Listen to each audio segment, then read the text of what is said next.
So, ayan guys. Hello guys. So, mag-edit ako a little bit today kasi nga kailangan ko mag-empty ng phone. So, share ko lang ngayon yung nabili naming plastic balloon. Ayan. So, nabili ko to sa Progo.no. So, galing pa to ng UK. So, nabili ko siya ng magkano ba itong nabili? Teka lang guys. Nasa 300 yata. Dalawa na to. So, 100 something yung isa na to. Yan guys, oh. So gusto ko lang kasing ipatry kay Bebe, 'di ba? Uso to nung kabataan natin. Yan yung mga batang 80s, guys. Ayan, oh. Yan. 'Di ba?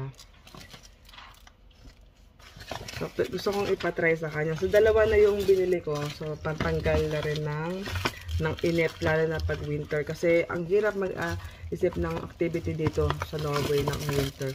Madalas kasi talaga nasa bahay lang kami pag winter. So, dinagdagan ko na siya. Ayan. Not for children until 8 years old. Pero, since na 4.5 years old si Bebe, ginaguide na lang namin siya.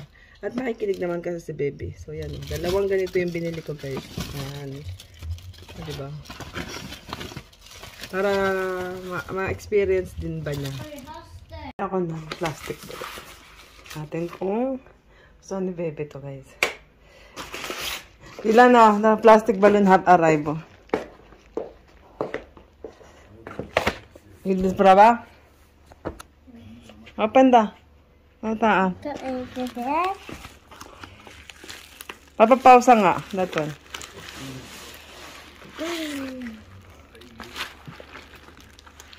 Plastic balloon, no? Siapa plastic balloon?